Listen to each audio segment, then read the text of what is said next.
حدثنا مسدد قال حدثنا يحيى بن سعيد عن سفيان قال حدثني أبو إسحاق قال حدثني عبد الله بن يزيد قال حدثني البراء وهو غير كذوب قال كان رسول الله صلى الله عليه وسلم إذا قال سمع الله لمن حمده لم يحن أحد منا ظهره حتى يقع النبي صلى الله عليه وسلم ساجدا ثم نقع سجودا بعده.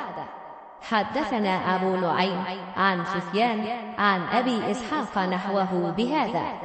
अब्दुल्लाह बिन यजीद ने बयान किया, कहा कि मुझसे बरा बिन आजिब रदियल्लाहु ताला अन्हु ने बयान किया, वो झूठे नहीं थे बल्कि निहायत ही सच्चे थे।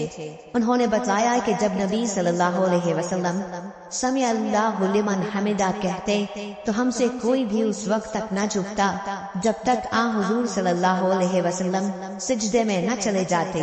फिर हम लोग सजदे में जाते। हमसे अबू नईम ने बयान किया, कहा हमसे सुफियान सूरी ने, उन्होंने अबू इसहाक से जैसे ऊपर गुजरा। सही बुखारी हदीस नंबर 690।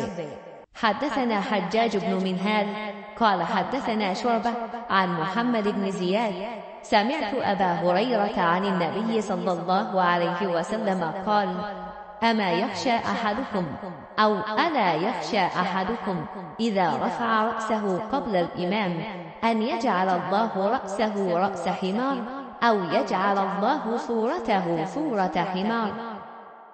हजरत अबू हुरैरा रदियल्लाहु ताला अन्हु नबी करीम सल्लल्लाहु अलैहि वसल्लम से रिवायत करते थे कि आपने फरमाया, क्या तुम में वो शख्स जो रुकू या सजदे में इमाम से पहले अपना सर उठा लेता है इस बात से नहीं डरता कि कहीं अल्लाह पाक उसका सर गधे के सर की तरह बना दे या उसकी सूरत को गधे की सी सूरत बना दे। सही बुखारी हदीस नंबर 691। حدثنا إبراهيم بن المنذر قال حدثنا أنس بن عياض عن عبيد الله عن نافع عن ابن عمر قال لما قدم المهاجرون الأولون العصبة موضع بقباء قبل مقدم رسول الله صلى الله عليه وسلم كان يؤمهم سالم مولى أبي حذيفة وكان أكثرهم قرآنا। हजरत नाफे ने हजरत अब्दुल्लाह बिन उमर रदियल्लाहु ताला अन्हु से रिवायत किया है कि जब पहले मुहाजिरीन रसूलुल्लाह सल्लल्लाहु अलैहि वसल्लम की हिजरत से भी पहले कबा के मकाम उसबा में पहुँचे तो उनकी इमामत अबू हुज़ैफा के गुलाम सालिम रदियल्लाहु ताला अन्हु किया करते थे। आपको कुरान मजीद सबसे ज्यादा याद था। सही बुखारी हदीस नंबर 692। حدثنا محمد بن بشار قال حدثنا يحيى قال حدثنا شعبة قال حدثني أبو التياح عن أنس عن النبي صلى الله عليه وسلم قال اسمعوا وأطيعوا وإن استعمل حبشي كأن رأسه زبيبة। अनस बिन मालिक रदियल्लाहु ताला अन्हु से रिवायत है कि नबी करीम सल्लल्लाहु अलैहि वसल्लम ने फरमाया, अपने हाकिम की सुनो और इताअत करो, खाह एक ऐसा हबशी गुलाम तुम पर क्यों ना हाकिम बना दिया जाए जिसका सर सूखे हुए अंगूर के बराबर हो। सही बुखारी हदीस नंबर 693। حدثنا الفضل بن سهل قال حدثنا الحسن بن موسى الأشيخ قال حدثنا عبد الرحمن بن عبد الله بن دينار عن زيد بن أسلم عن عطاء بن يسار عن أبي هريرة أن رسول الله صلى الله عليه وسلم قال يصلون لكم فإن أصابوا فلكم وإن أخطأوا فلكم وعليهم।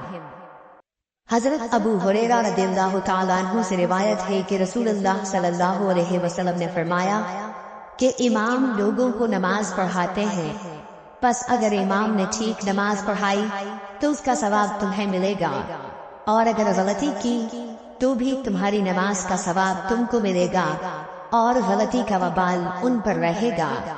सही बुखारी हदीस नंबर 694। قال أبو عبد الله وقال لنا محمد بن يوسف حدثنا الأوزاعي حدثنا الزهري عن حميد بن عبد الرحمن عن عبيد الله بن علي بن خيار أنه دخل على عثمان بن عفان رضي الله عنه وهو محصور فقال إنك إمام عامة ونزل بك ما ترى ويصلي لنا إمام فتنة ونتحرج، فقال: الصلاة أحسن ما يعمل الناس، فإذا أحسن الناس فأحسن معهم، وإذا أساءوا فاجتنب إساءتهم. وقال الزبيدي: قال الزهري: لا نرى أن يصلي خلف المخنث إلا من ضرورة لا بد منها। इमाम ज़ाहरी ने हमीद बिन अब्दुर्रहमान से नक़ल किया, उन्होंने उबैदुल्लाह बिन अदी बिन खयार से कि वो खुद हजरत उस्मान गनी रज़ियल्लाहु ताला अन्हु के पास गए जबकि बागियों ने उनको घेर रखा था। उन्होंने कहा कि आप ही आम मुसलमानों के इमाम हैं, मगर आप पर जो मुसीबत है वो आपको मालूम है। इन हालात में बागियों का मुकर्ररा इमाम नमाज पढ़ा रहा है, हम डरते हैं कि उसके पीछे नमाज पढ़कर गुनहगार न हो जाएं। हजरत उस्मान रज़ियल्लाहु ताला अन्हु ने जवाब दिया, नमाज तो जो लोग काम करते हैं उन कामों में सबसे बेहतरीन काम है, तो वो जब अच्छा काम करें तुम भी उनके साथ मिलकर अच्छा करो, और जब वो बुरा काम करें तो तुम उनकी बुराई से अलग रहो। और मोहम्मद बिन यजीद ज़ुबैरी ने कहा कि इमाम ज़ाहरी ने फरमाया, हम तो ये समझते हैं कि हिजरे के पीछे नमाज न पढ़ें, मगर ऐसी ही लाचारी हो तो और बात है जिसके बगैर कोई चारा न हो। सही बुखारी हदीस नंबर 695।